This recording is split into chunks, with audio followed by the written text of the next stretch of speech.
my boy, we went to the Publix where they have a dispensary for Brazil nuts. And essentially, you just pull down a lever and it unleashes absolute hell of nuts into your bag.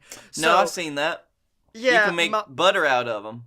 You can make nut butter. So, yeah, we were just holding the bag and hell unleashed of nuts in this bag. And when we weighed it, it said, too much money. And I said, oh, no. And Emily looked at me in my eyes and just said, we have to fucking buy them. We have to buy them. We've already released them. We have to buy the nuts. Oh, she really doesn't know you, does she? Oh, no. We literally walked around Publix for like 10 minutes, firmly believing we were about to buy $100 worth of nuts. Until a friend of mine I knew from school walked up to me and just goes like, hey, man, what's up? What's going on? I'm like, not much, man. How do I get rid of these nuts? He's like, I'll take them. I'm like, okay, thank you. The friend worked there, right? Yeah, you did work. You worked. I didn't give a random human $100 for Brazil nuts. And they're like, I'll take care of it. Dude, because she just said a friend walked up to you. It's like, hey, I know you. You want some nuts? Take these nuts.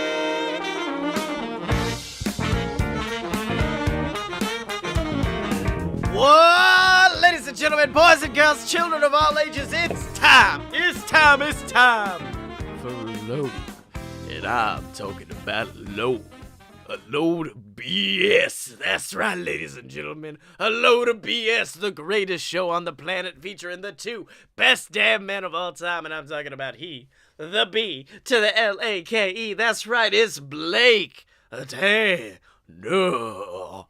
And the man that I think has let all of his nuts get to him, Scottye Moore. I got all the nuts, all of the Brazil nuts in my head. They're making me go with the protein. That's not anything, Brazil. This is the king. I'm king of Brazil with all the nuts I'm consuming. It's so good. I've already fucked up. It's okay. We're gonna do this show so good tonight. Me and Jubletenur. I've already started it with a bad thing. Now I am French, monsieur. Je suis bon, monsieur. Oui. Well, now it's getting very New Orleans. Yeah, from the laissez-faire la bon temps roulant or whatever. Fuck yeah, you it. just taking French things and making it sound. Je suis très excited pour le podcast, Monsieur Bletanier. Hey, what's up, buddy? How you doing? I'm good. We're recording on a Wednesday, which is gonna be horrible tomorrow. But it's gonna be a rough one, yes. I've already, I've experienced something much, much worse, though. Oh no, what? So, do you remember a couple of weeks ago when we talked about how we had that one Sunday that was rough? Not the Blake Tanner hangover story. This is the follow-up. Yep, well, the follow-up is just like the first day of that 2-day hangover. And that was the Monday. That was I had started working my new job less than a week before. Like, the Monday before that Monday was my first day, and I didn't even work a whole day. Yeah. So my first full Monday at work, I'm as hungover as I've been in years. Oh, without a doubt. When you awoke, how much did you think you fucked up the previous night? Quite a bit. Are you like me, where it kind of becomes like a memento during a hangover, where like there are moments of the night where you were sober that you don't remember? You're just like, oh wait, that did happen. Yep. I kind of give up on any of the memories that I had of that night, even before I started drinking. Yeah. But anyway, I had work the next day. I have to wake up at 6 a.m. I have to leave the house at 7, and I have to drive for almost exactly an hour. Yes. It was probably the worst hour of my life. You didn't have because no podcast blaring or nothing like that to keep you interested? I had them blaring not to keep me interested, but to keep me sane Okay. and awake. I was probably in the shower before I was fully woken up. Which is strange because I was awake probably about an hour before my alarm went off, and I was like, oh, so we're doing this then. Yeah. We're just not sleeping. And I did not eat that whole day. Blake? Yeah. That's why things went wrong. You didn't put no sustenance in your tum-tum. The problem is, anything I did try to eat went back into the work bathroom. It went back into the world. It didn't wish to be taken away that quickly. And so that was my day, and you know what?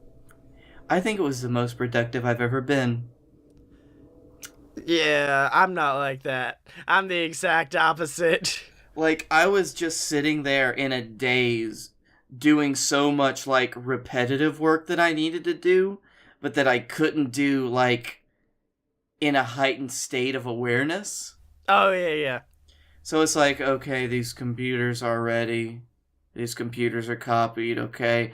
And it was just like boxing up. I boxed up 20 computers and have been sending them out to like stores. Proud of you, okay. And it takes probably about 30 minutes to do one computer. Good God. That's the kind of repetitive nature that Hungover Blake does. On a brighter note, today when I was driving home from work, I use Google Maps to get home because I have to go through so much like traffic construction that it's not even worth it to take the same route twice if Maps tells me there's something closer. Yeah. And today this happened to bring me like right in the middle of a neighborhood like kind of in just east of downtown Birmingham. You know, there's a lot of parks and stuff around there, and I saw the greatest sight I think I've ever seen. And it was a child of he was probably about 6 or 7 years old. And he was dribbling one basketball. And then he crouched down and got another one, and he started dribbling both of them at the same time. Oh, I'm so excited for where this is going. While riding a hoverboard. Oh, fuck, yes. I thought my boring mind was like, oh, he's gonna pick up a third and start juggling. But no, I like this idea more that homeboy, was he moving or balanced on it? He did both. Like, he grabbed that second basketball while just balancing on the thing, and then he started dribbling them down the court.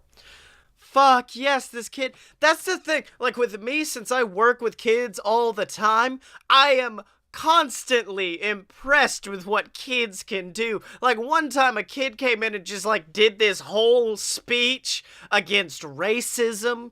I seen a kid do a cartwheel. Like, kids just do shit. And I'm like, okay, kid, all right.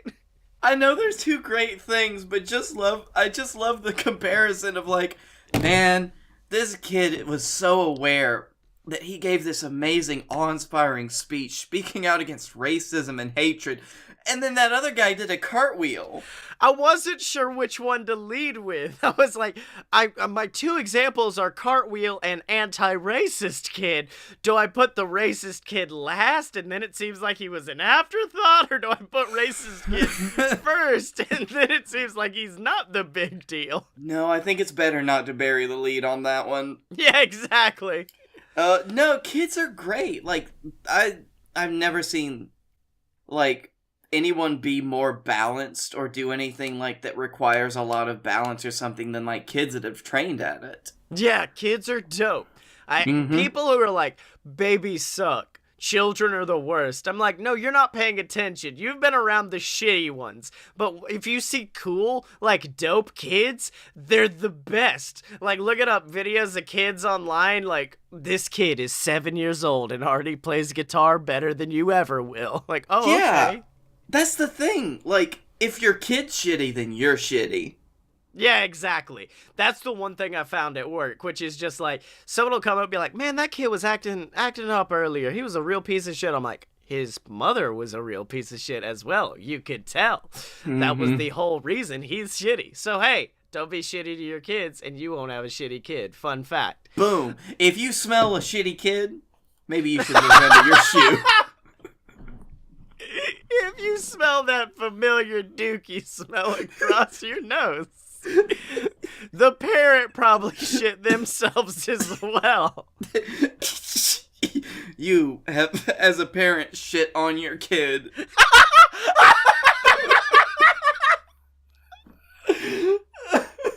If your kid walks into the room, I don't know what you're doing. You're like, you're having sex, and then out of fear, you shit all over the child. God, I hope that kid goes on to be like an all-star one day, because he deserves it.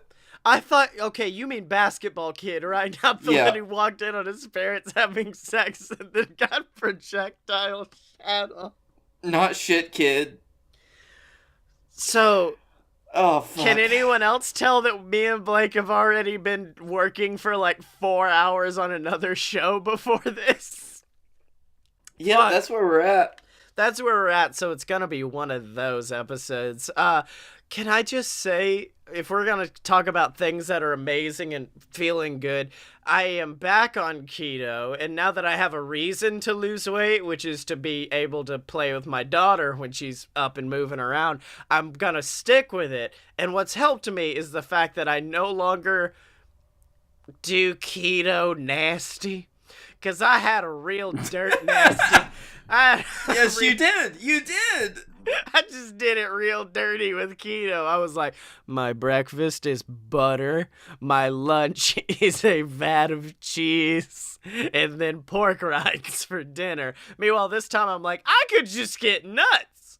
Just eat nuts, and that's it. It's almost as if, like, there are still shitty foods that are keto friendly that make you feel like shit. It's like the time I tried to be vegan for a summer, and I swear to God, the whole summer I just ate tater tots. That was all I ate was tater tots. I forgot about your vegan summer. It was a rough one. It was I was a tater boy, and that was the entire thing. I'm a tater boy. He was a tater boy. She said, "See you later, boy." So, but yeah, also in addition to this, I finally picked up MCT oil.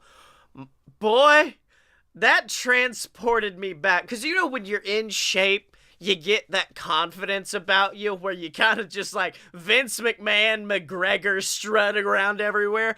I had MCT oil for the first time this morning, and that was me. I went to work just like, "Hello, ladies, how are you doing today? I'm fucking amazing." Now, that's the same stuff. That's just tea tree oil, right? I don't think so. It's medium chain triglyceride oil, so it basically is extracted from coconut oil usually. And it's basically the most important parts, and it helps your brain get boosted and helps, I guess, with mood, so that's why I felt so good. But yeah, that's that good shit. So if you do, hey guys, fun fact, if you ever go on a diet, do it correctly and you may be able to actually stick with it. I agree with that. Here at the BS, we always like to hear anecdotal stories about how things make you feel better, and maybe you should try it. Yeah.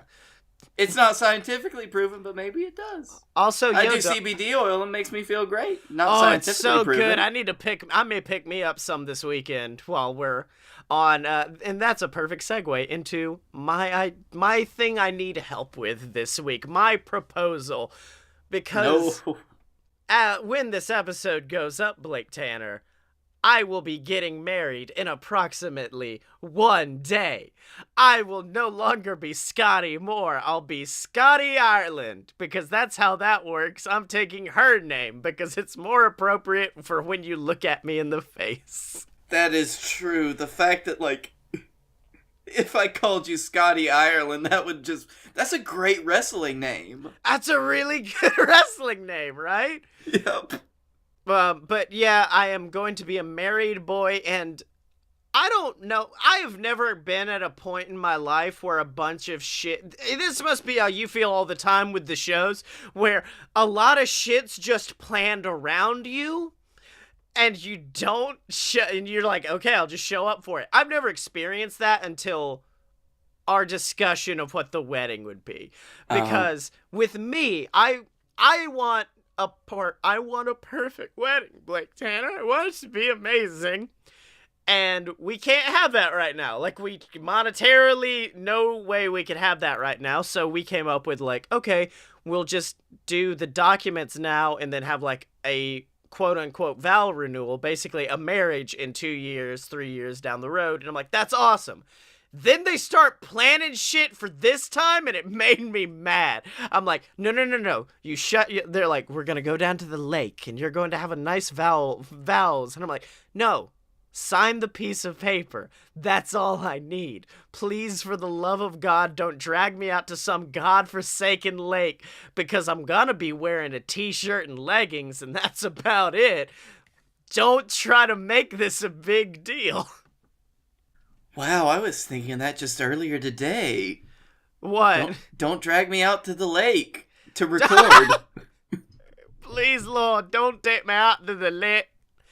But that leads me to ask, when those 3 years do come up, Blake Tanner, what's the perfect wedding for Scottye Moore? Because everyone has the traditional perfect wedding of, like, white dress and all of that. But for Scottye Moore, I want you, as my friend, to propose my perfect wedding.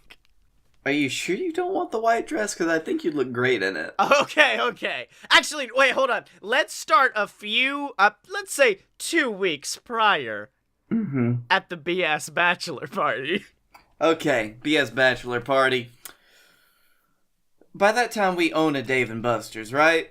Oh, yes, no doubt we own the Dave & Buster's. Okay, if we own our local Dave & Buster's, we steal it from the previous owner in a trial of death combat. I thought you meant just steal the building. We stole this whole Dave & Buster's and moved it to BFE. Well, it's actually the, We went up with a tank. We went up with a tank. We took it over, we invaded with a tank.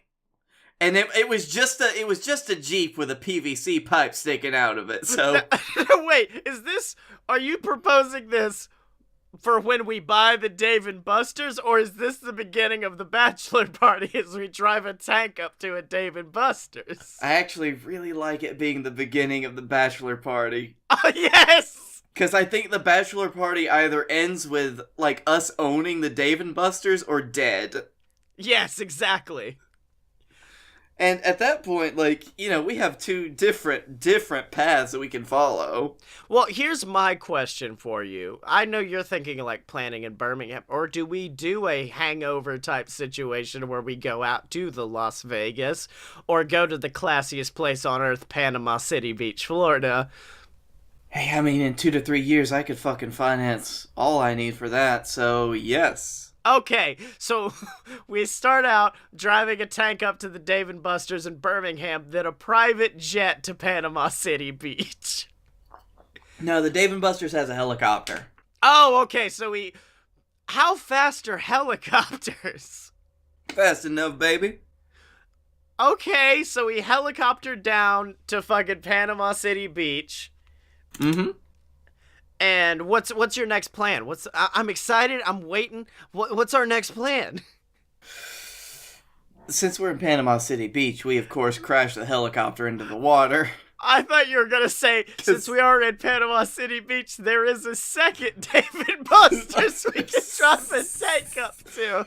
As a matter of fact, it's a better Dave & Buster's. There, I said it. Yeah, it's a lot better. I'm not gonna lie. It's very good. We'll land at that Dave & Buster's, take it over from the top down. It'll be much easier at that point.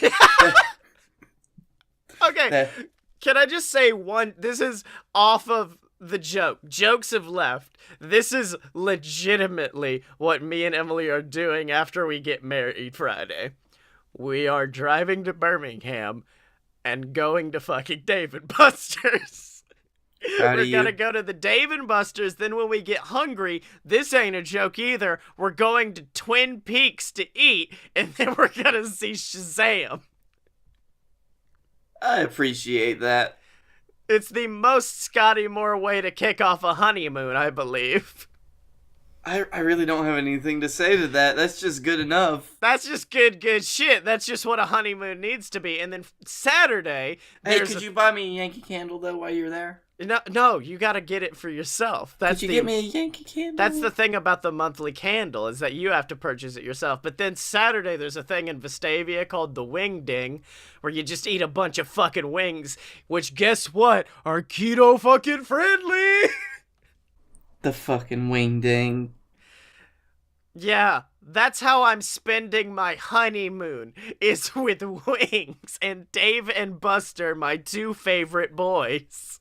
I actually think that's a pretty good way to do it. Okay, so back to bachelor party. Alright, the second Dave and Buster's is ours now. Yes. We expand to own the whole boardwalk. Oh, okay, I'm down with this. We take over the movie theater. We take over all the clothing places. We take over the Pepper Palace. The Pepper Palace is where our throne is. Oh, yeah. And, if someone basically disobeys us, we do feed them ghost peppers. yes. Whoa, no, we feed them much worse. Oh, okay, so we're going It is an execution at that point. We pour it down their eyes. Like the world's hottest chocolate bar, which is like 3 times hotter than what we had. That is apparently the most amount of spice you could put in chocolate before melting it. We're gonna give more than that amount of spice to the people who go against us. We are going to shove pure capsaicin crystals down people's throats. Yes. I also, I don't know if you've noticed yet, but this is less a plan for your bachelor party and more a plan for how, I own Panama City Beach. Yes. Okay. Blake Tanner runs this town now. We take control of it. And, I mean, that's a pretty perfect party there, isn't it? Well, there's one place I want to finish. Oh, the go-karts. Oh, not the go-karts. The go-karts would be good, though. No, Blake, I want an entire specific building rented out. And that's the Ripley's Believe It or Not Museum, and we just get fucking wasted and go crazy in there. We're eating bugs, laying on beds and nails, getting buck fucking crazy. Can we go through, how they have their fucking interactive theaters? Can we just do all of the interactive theater things? Oh, yes, 100% absolutely we would do that.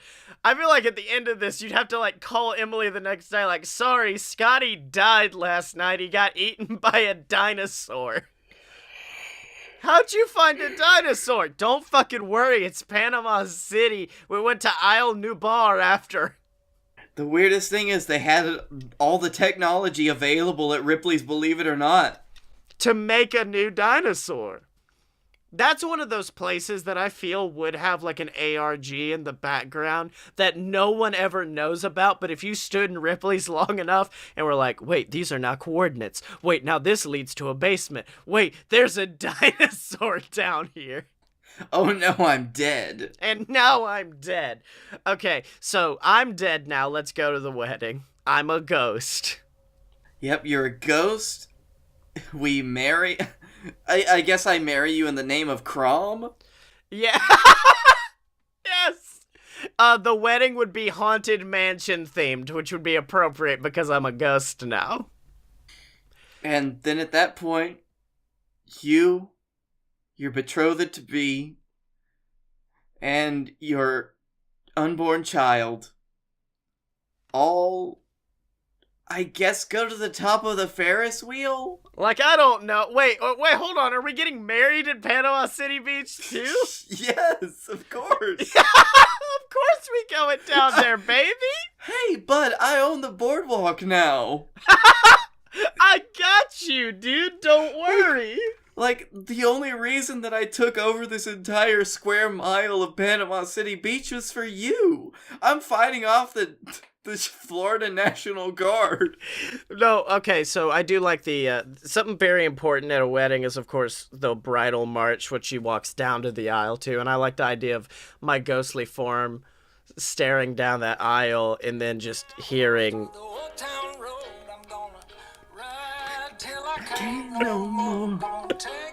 Us to the old town road, I'm gonna ride till I can't no more. Why it slaps so hard, though? It slaps so hard, though. I don't understand why. Oh, hey, for real, though, I'm so glad that somebody that's not a boring white man is making country music. I'm so hyphy for it. It's very, very good. That felt good. Back to the wedding. Okay. She comes down to the aisle to that great song. To Old Town Road, yes. Mm-hmm. And then we have seagulls. What? Okay. Seagulls that all march down alongside her. Is there perhaps a flock of seagulls there? Yes, and they ran. They ran so far away. And that's actually what happens as soon as she meets you at the end of the aisle. Next to me, I guess, because I'm still marrying you, probably. Yeah, I guess in the future, you're married. Well, hold on, wait. How often is it that the bachelor party is, in fact, thrown by the priest who also owns the boardwalk at Panama City Beach? Hey, baby, that's capitalism. That's what it is, baby. As mayor of Panama, I got your ass. Oh, I'm not mayor. I am president of New Panama at this point. Okay, I'm down with that. Can I be genuine for a moment? When we did get you ordained, my original plan, this is not a fucking joke, was to record an episode of A Load of BS where you just married us in the middle of it. Like, we spent half the show trying to figure out how to turn me and Emily's story into a movie and not make either of us demons because of it, and then at the end, you'd marry us. Oh, wow. I was just thinking about that story and how we could do it, but no thanks, let's go. Oh, it's such a good story, though, that had a lot of bad mistakes that happened in it until we finally fixed it. Yeah, including a Books-A-Million that doesn't exist anymore in my stupid mouth. Can we just tell that story real quick? I feel like there is backstory necessary. We have told this story on the podcast before. What's weird is she was not my, soon-to-be wife at the time. I was just like, this girl that I had some issues with back in the day, and then Blake was a terrible person. Actually, yeah, it may have been so long ago that we told this story that, like, we have to rehash it now because I don't want people to listen to the, like, older episodes. Oh, okay. So basically what had happened was back in the day, Emily was my first girlfriend, which was very, very sweet. And then I left her after a week to date her best friend because I'm a terrible person. And then me and Emily may have cheated on our significant others with each other at some point. And then that kept going for a while. I left my girlfriend because I felt like it was a bad thing to cheat on your significant other. So... Because it is. So I left. Emily kind of kept going with it for a few. And then at one point, she got pregnant with her first son, who's fucking amazing. He's a really dope kid. And there was, some baby daddy things of if it's mine or not that went along for a few. Yep, that was a hot minute. That eventually led to revealing that I was not the father. Cut to Blake Tanner visiting me in the first time I went to Oxford. First time he's ever came to my hometown of Oxford, and I'm like, the Books-A-Million is awesome. We have to go to the Books-A-Million. All the best people hang out there. We pull in, and like I said, the best people were there, including Emily, who it was a very awkward time with at the time, because we were no longer on speaking terms.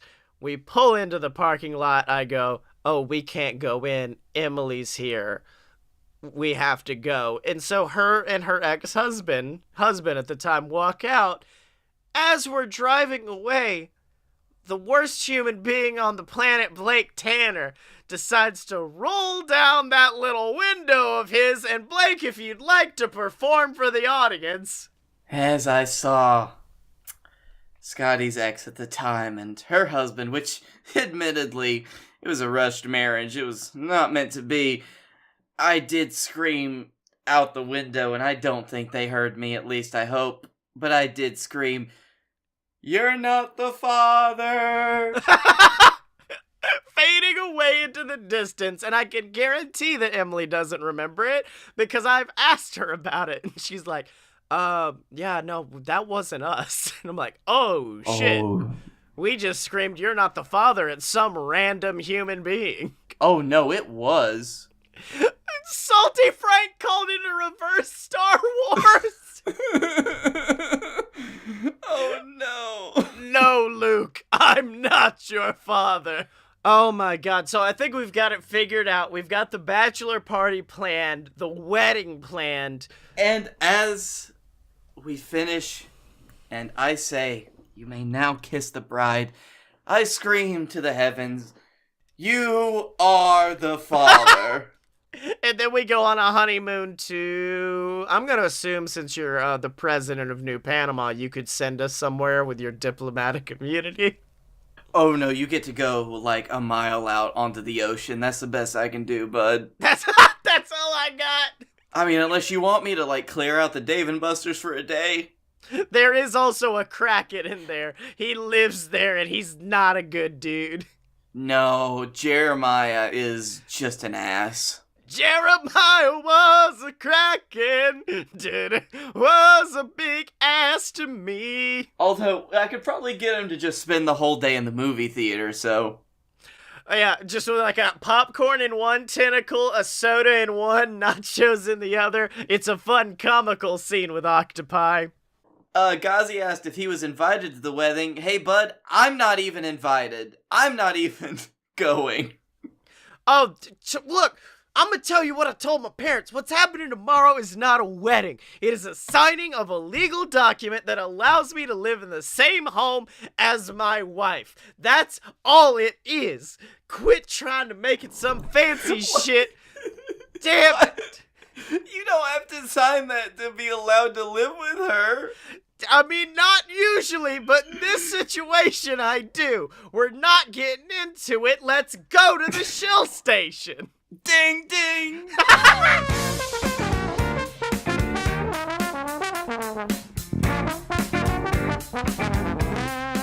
Hey, Scotty. Yeah. You know, we got a lot of great people out there. We got a lot of people who want to support us, who love to support us in any way they can. And you know a great way to support us? What's a great way to support the BS? In just any way they can. I mean... You can support monetarily. You can support by just, like, giving us a high five. An internet high five, which is $1. I'm really enjoying this ASMR take you're giving to this Patreon plug.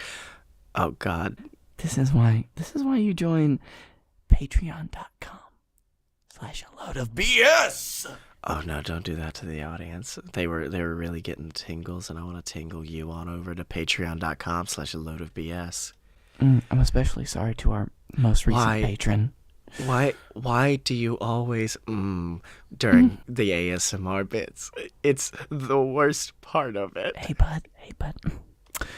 Now I'm aware I do it. Yeah, every time you lead in and you're just like, so anyways, we're just gonna get into this. Hey, maybe I'm just genuinely okay with this, huh? Maybe this is like, is this what you fucking want? Is this what you want to fucking donate? Is that what you want, you dirty bastards? That's what you want. If you want to hear more of me going, no, it's in my ears. As a matter of fact, if you don't want to hear me do that, donate and say no. If you enjoyed the ASMR though, just let us know. We could do a stream called like BSMR, and we'll do it for our patrons. And if you do become a patron, you get access to our exclusive Discord. You can help make decisions about the show and whether Blake should into the microphone ever again. No, look, they haven't voted. You can't do it yet. And then, of course, in addition to that, you get access to me and Blake. It's now Yoda ASMR. Youngs, many tingles you have. Feel the tingles, you will. So, Miss Piggy, I am. oh, fuck. So, anyways, if you fuck it, you get access to you paid for this, the exclusive Patreon show, and also shout it out on the show of your choice every single week, like the Patreon saints of BS, my mom and fucking dad, I guess. Oh God. Support me, Kermie. We're not allowed to do this show after doing another one ever again. Fuck. So. Hey, do you want to bust out that Kermit? Hold on. Where are there so many shirts about BS and cups for my alcohol? And my ass. Fuck you!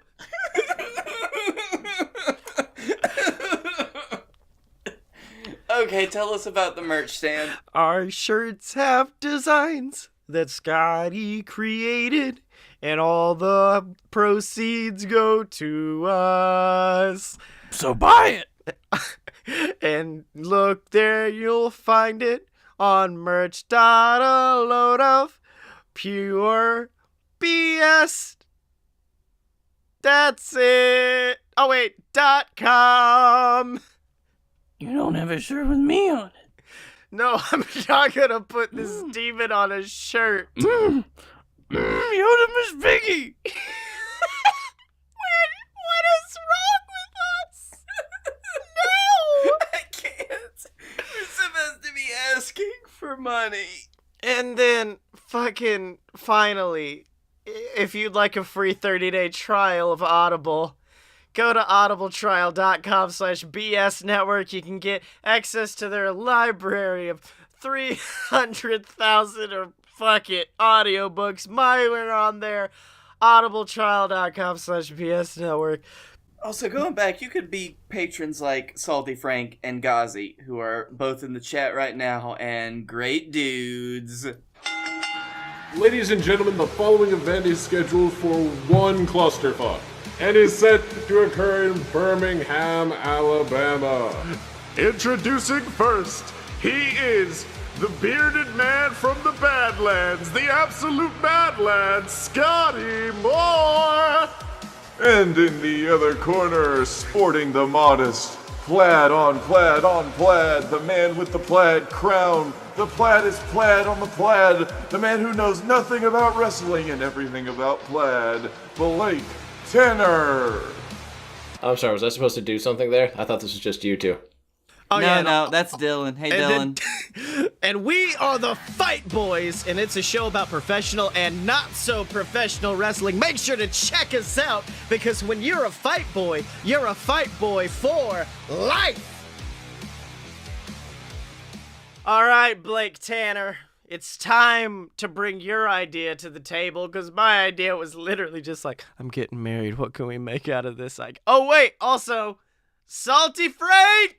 Salty Frank has become a patron! We're gonna have to do this outside of the shill station, but I don't care! Frank! Ghazi, you got a lot of shoes to fill now. You've got actual competition. You've got a lot of shoes to fill. You know how that phrase goes. A dick you must eat. That's what I was waiting for, was a Salty Frank Miss Piggy salute. That's actually... Ghazi was talking about JXT, an offshoot, originally. Now it's on original series that we do on the BS Network, from something we call Developmentally Unstable. Now, Scottye, would you like to explain that really quickly? So, developmentally unstable is the worst thing on the planet, because me and Blake essentially use the WWE 2K19 character creator to make godless abominations from hell. Mm-hmm. And tonight, Scottye, we need to talk about our favorite godless Oh. abomination, and we need to tell his story. Oh my god, are you proposing that since I guess this is cross promotion to promote the new show JXT that we make the backstory for the fucking Jebbadook? The Jeb-a-Dook is his name. Jeb-a-Dook, Jebba-Dook. Fuck me, this is oh wait, also Ghazi says that he'll up to 25 if we keep taunting him, but I don't think he'd do that. I don't think Ghazi would do something like that. That would be ridiculous and terrible. I legitimately don't know if I want you to do that, Ghazi. Don't No strain one would yourself. be cool enough to do that like Ghazi. Only people like Frank would be cool enough to donate $25. Stop doing this to Ghazi. I know we make fun of him, but stop. I'm just gonna be on my Gmail account just like watching. Okay, so we do have a little bit of backstory on the Jebbadook Yes. because we are aware of the fact that he is the illegitimate child. He is the offspring of the Slender Man and the Babadook. Which, do we need to get into how that works? Nope. Okay. We all know who the Babadook is. We all know what the Babadook represents. And that is weird-ass story-based horror and being a paragon of the LGBTQ plus community. Okay. So, or could they have adopted? Could have adopted. But wait, hold on, because he does have the DNA of both parents. So is that a thing that could happen? Yes. Wait, legit? That sounds dope as hell. You're saying me and you together could make a baby?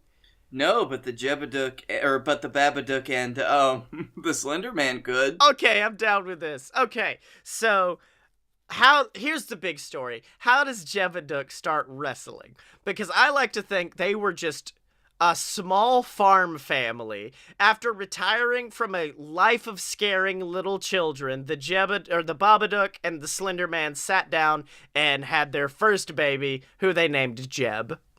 And it was because they took part in a confluence of otherworldly beings. Okay. And as the Babadook and the Slender Man almost merged into one, that was their original plan, because they cared so much for each other that they wanted to become one being. But the problem is, only parts of their essences merged, and out of it came the Jebbadook, who, because they retired to a small farm, the Jebbadook is southern as fuck. He's just a simple southern boy. Okay, he does have a very specific voice, which is just the worst thing on the planet. I want to know if that's always been his voice, or if he used to be like, "Hey y'all, it's me, Jebbadook. What's up?" That's actually how he started talking until, like, his parents were like, nah, we're gonna make you conform to be a real monster. Oh, wow. Okay, no. I prefer, how about this idea? The entire... Ghazi has a great idea, which is one day out in the fields, a rattlesnake just bit him in the throat. I like that one. Here's my idea. He was not aware that his parents were who they were. He didn't understand. He never knew. He just referred to them as, like, Karen and Joe. Okay. So he had no interaction with anyone else. Oh, yeah. He had no idea that his parents were who they were, and so one day he's just like, I need to go out, Mom.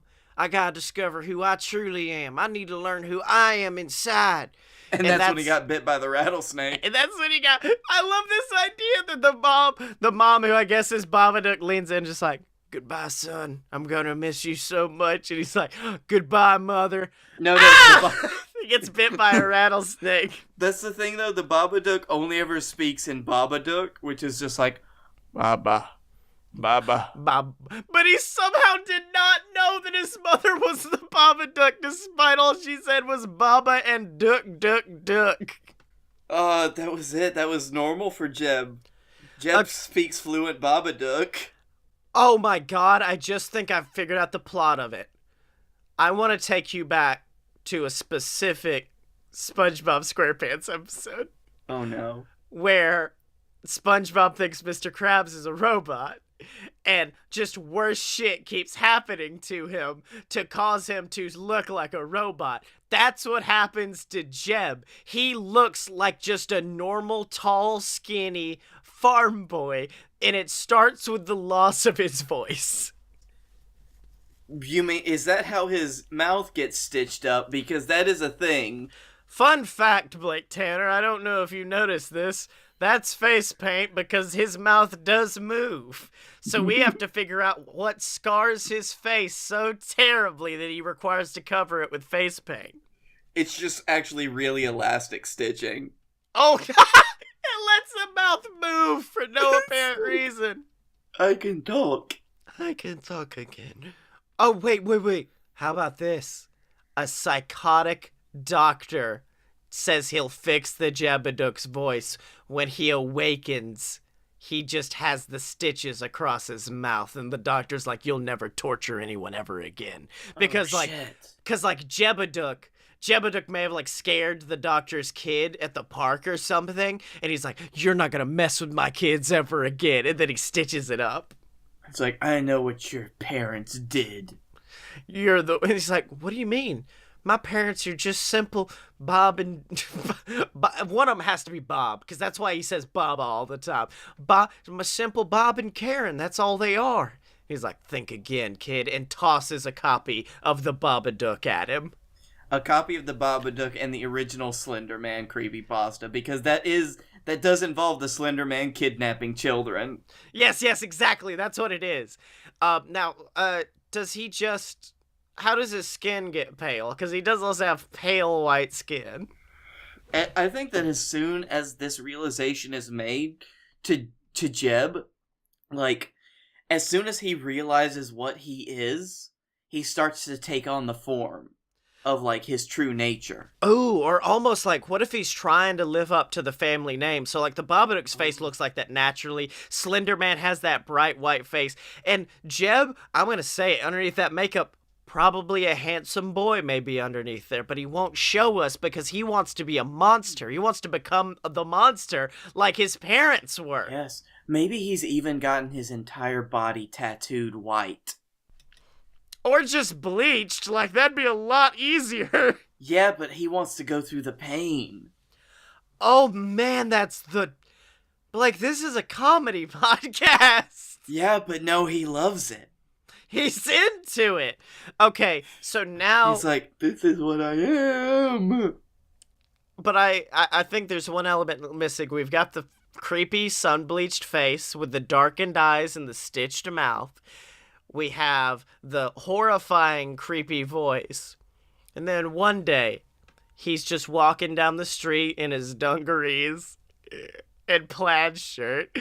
And he passes... He's crushing a PBR between his hands. He's got a PBR! A tall boy a PBR tosses it. Because guess what? No one thinks he's creepy. Aww. They did beforehand, but now they don't. People have grown up. They've seen Babadook before. They've seen all of that shit before. He's just not scary enough. Yeah, it's just Jeb. And then he passes by a little place I like to call the men's warehouse. With hats. Now with hats, and it says, you're gonna like the way you look. And he walks in and buys a fucking 3-piece suit. But the thing is, he looks in the mirror as he's made his purchase. He's just left the suit on and left his old clothes at the men's warehouse. And he looks up and he touches his scalp and he realizes that the violent amount of tattooing to his skin is starting to make him go bald. And that's when he turns around and realizes that the person that's been helping him get his new wardrobe together is the Cat in the Hat. Damn it! I like this so much more. I thought it was... So then he's just like, the Cat in the Hat's just like, amazing looks that you see. That will cost $50. And he holds out a hand for the $50 bill for this apparently very cheap suit. Then Jebeduk decks him in the face, takes the hat, and then spits on it. And because he's a demon, his spit is black and dyes the hat black. Yep. He steals the Cat in the Hat. Also, when the Cat in the Hat reaches his hand out for the money, the Jebeduk reaches his hand out and steals the cat's heart. Yes. Also, sometimes on this show, we're pretty much easy to follow and understandable. This is the most buck wild off the rails thing if you don't know who the Jebadook is. Well, the Jebadook is the child of the Babadook and the Slender Man. You're gonna have to tune into JXT to find out. The thing is, the reason he took this hat is because the Jebadook has this amazing top hat that is extremely ridiculous. It looks like the Cat in the Hat's hat. Yes. But it's black. I was gonna take it to a place where he immediately, he just goes outside and starts stumbling around, and then Captain Tibbs finds him and hires him for JWF. But I'm gonna go down the Salty Frank route, because he did just propose that it becomes a rom-com where he stumbles on a flight to Japan. Oh. And falls in love with Blake. Would you like to pronounce that? Because I can't pronounce it. Oh, the Kuchikasuke Onna. What is this one? Kuchisake Onna. Okay. It's a spirit that, so it's a spirit of a woman who has been disfigured in some way, and that led to her death, and her ghost haunts, around the area where she died. And as, she goes up to random passerbys or travelers, and it's a ghost, but the ghost asks if she's pretty. And if you say no, be truthful, she kills you with a pair of scissors. If you say yes, she would take off a mask that she's wearing, and if you say yes again, she'll cut your mouth to look like the Joker. Okay. If you say no the second time, she'll cut your ass in half with the scissors. But if you trick her, the only way to get away is to trick her. Okay. So, for example, if she asks, am I pretty? You say, so-so. You're average. Whatever. Or if you throw candies at her, it confuses her. Okay, so wait, I much prefer this idea where she's just like, am I pretty? You're all right. Fuck! Damn it, I really wanted to kill someone today, but apparently not. I guess I'm not well, that's the thing. You have to use that confusion to run. Okay, but here's what happens. Because this is the last sighting of this woman. Because she comes out and her ghostly form floats towards a young man in a fucking Cat in the Hat top hat with stitched mouth. And she goes, am I pretty? And he responds, no. You're beautiful.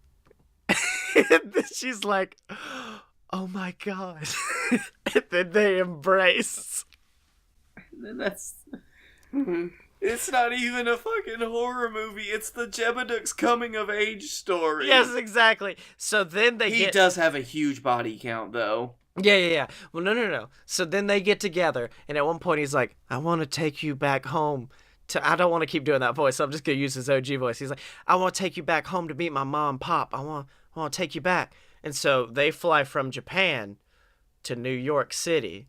And they're like, we'll have us a day in New York. It's fine. And then afterwards, we'll go out to the farm. So they have the greatest day Jeb's ever had in New York. When suddenly, across the horizon, you hear... Oh, fuck me. Ghostbusters! And the fucking Ghostbusters bust in and they kill her. They take her away from Jeb, and now Jeb is left alone. The love of his life has been ripped away. That's the thing. Oh, I love this because she was a ghost and he is a demon. Yeah. He can't be with her anymore unless he were to, release her from the imprisonment of the Ghostbusters. And they're the fucking Ghostbusters. You can't beat them.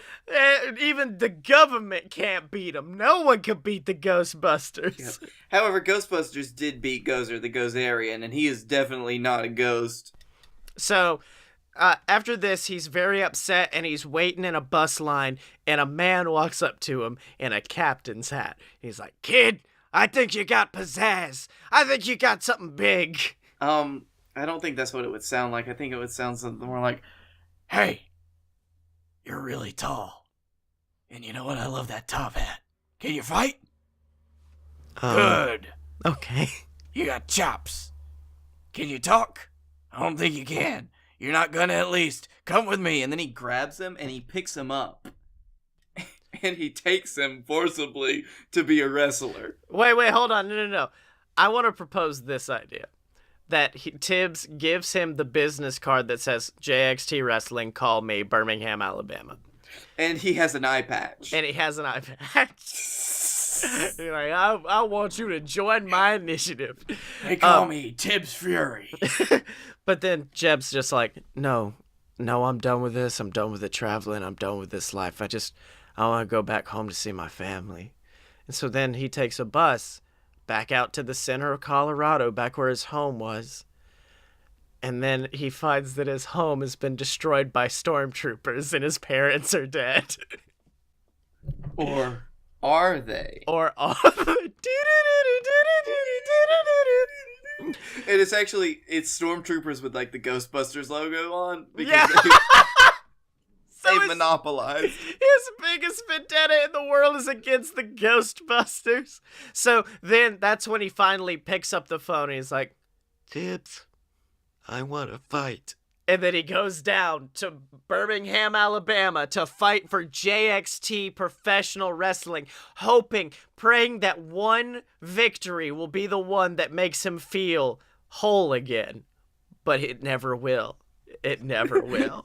And hoping with each new victory, he finds a way home. It will be the next victory home. Damn it, Ghazi does bring up a good point that now we have to put the Ghostbusters in JXT. It's only one Ghostbuster, though, because the others are old as shit. Yeah, exact. No, it's the male version of Kate McKinnon in the new Ghostbusters film. So... what's the Jeb film? What's this Jebedick emotional film about wrestling and love and regret and busted? But it's just called Jeb. With a period after it. Jeb, period. And in, like, the distance, you see just the words duck, duck, duck. Yeah.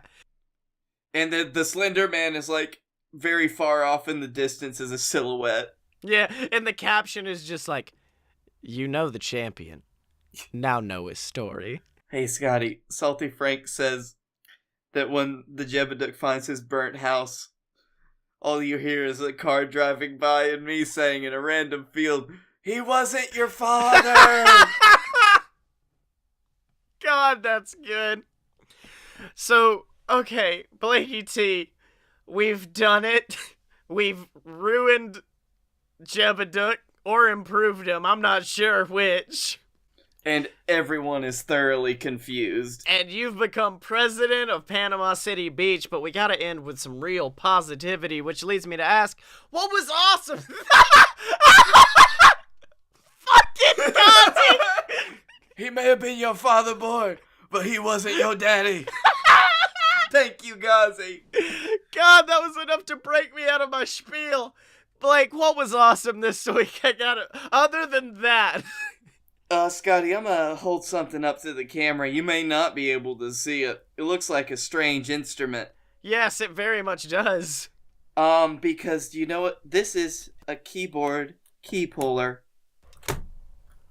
Okay. Pull these bad boys out. Oh, alright. That's my keyboard key. I can pull it out. This is extremely handy for somebody who needs to, like, do a lot of maintenance for, keyboards and stuff.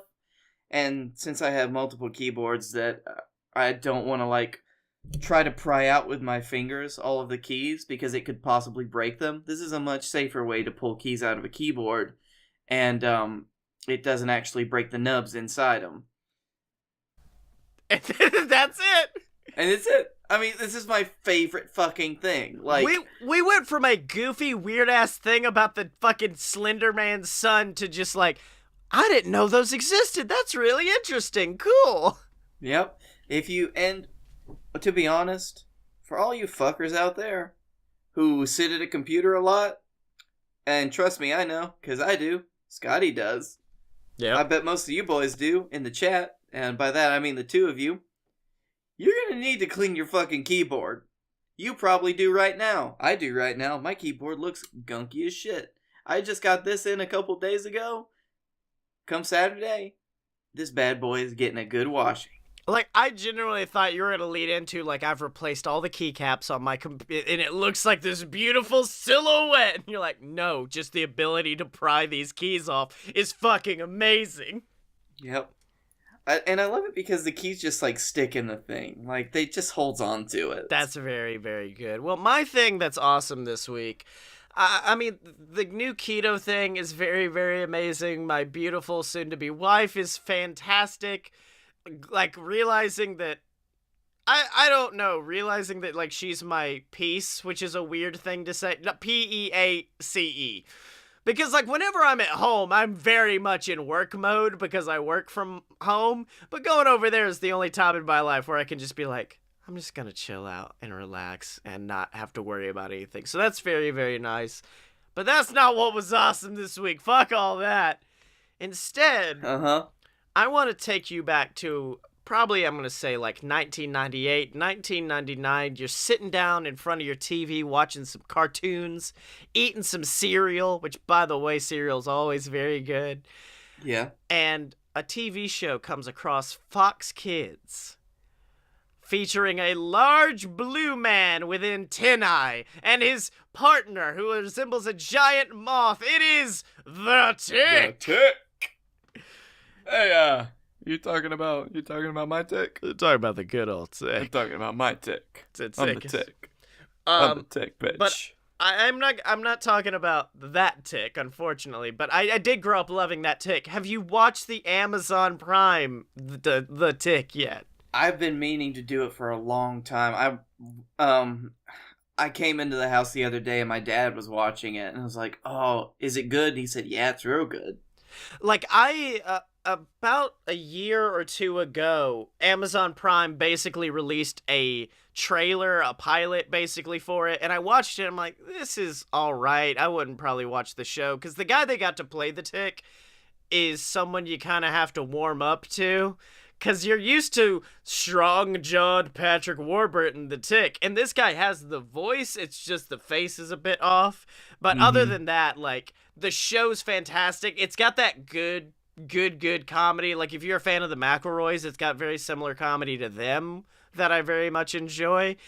And it's also surprisingly dark. Like... Ooh. Like, not in, like, a Batman Begins kind of way, but, like, there's stakes. It's not a goofy, cartoony, brought-to-life show. They add stakes to it. Like, one of my favorite storylines at the beginning of it was, like, Arthur has a lot of mental problems going on in his life and a bunch of mental illnesses. And so for many parts in the first 3 episodes, they tease this fact that the Tick might be a hallucination the whole time. And so, like, you're not really sure until at one point it's revealed that, oh, wait, no, he's real. And even then, like, that mental illness kind of thing is pursued more with the Tick. Because, I don't know if you remember, no one knows what his fucking backstory is, because he doesn't know. He's just the Tick. Does the Tick's, like, homestead get burned down by stormtroopers? No, it does not. But yeah, like, because of that, the Tick has, like, this weird existential crisis in the middle of the series that was really very good. And the Terror, they decided to make a genuinely creepy human being. They got, oh shit, what's his name? Not Jeffrey Dean Morgan. The guy who plays Rorschach. Jeffrey Dahmer. No, not Jeffrey Dahmer. The guy who plays Rorschach. No, the murderer. No, not the murderer. Haley Joel Osment, Haley Earl Cayley, something like that. He was Freddy Krueger, he was Rorschach, a bunch of different things. And he's as the Terror, and he is the funniest part of the show, bar none. He's so good in it. I'm trying to remember if there's anything else I really enjoyed about the show, but it was just a very good watch and very fast. Like, I had a bout of insomnia hit on Thursday, I think. It was a few days ago. I had a big bout of insomnia hit, and I literally watched the entire first season through. Yeah. So, and I'm not a binge boy, but I did binge that show, and it's very, very good, so check out The Tick. But It was Jackie Earl Haley. There we go. But for now, Blake Tanner, where can people find you on the internet? Sleeping. You can also find me at Blake A. Tanner on the Twitter. You can find me at the Darkroom Vidya on YouTube. That's Darkroom Vidya, Darkroom for Darkroom. If you need to know how to spell Darkroom, I actually guested on a couple of episodes of Resident Evil 2 that they were playing. Cool. Should go out in the next week or so. And we still have a bunch of D&D backed up that no one's edited, and I'm trying to get them to edit our D&D podcast. I want that show to come out very badly. Mostly because when I go on paternity leave, I would like to put up an episode at the BS stream as just like a, hey, Scotty's not here, so we're just gonna play D&D. But you can find me on Twitter at ScottyMo, SCOTTYEMO. Buy all my books on Amazon. Just look up Scotty Moore. You'll find them all there, including the book starring me and Blake, where we fight gods and monsters and evil demons and get very drunk along the way. Did you ever see the person who went through and figured out exactly how many drinks James Bond consumed during the books? Yes. Yeah, I want them to do it with our book, because at the end they'll be like, they should be dead at this point. There's no way a human would survive this and like be an effective spy. And that's just the end of the 3rd chapter. Yeah. But for now, remember to check us out online at aloadofpurebs.com. We got shows like Fun Fiction, which recently blew the fuck up, kinda, because we had Mike Schubert of Potterless on, and God, that got us a lot of stuff. And then, of course, Fight Boys, which has its own entirely new YouTube channel. So if you want to find out about the Jebaduk, go subscribe to that, because there's JXT, Developmentally Unstable. Once I get a normal life pattern going, I'm going to start doing reviews for Raw and SmackDown and stuff like that. So check that out on YouTube by just looking up Fight Boys. And special thanks to Tom McGuire and the Brass Holes, our good buddy Tom and his brass hole, for giving us our theme song, which is Ric Flair, and it's from the album Tom McGuire and the Brass Holes, because it's all the same name, because they've only released one album, and I can't wait until they release more. Yeah, they are a very, very good band. We hopped on that bandwagon like right when we needed to, because I doubt we could get them on the show now. True. So make sure to check out Tom and all of his work. Remember to support us, but if you can't do that through Patreon or merch, we understand that. Just leave us a review on iTunes if you could. It helps bump us up those iTunes ranks. Or, of course, if you can't do that, leave us a review on YouTube, subscribe to the channel, comment down below, whatever you'd like. And remember to find me and Blake on Twitter at aloadofpurebs, except no substitutes, and we will see you next week.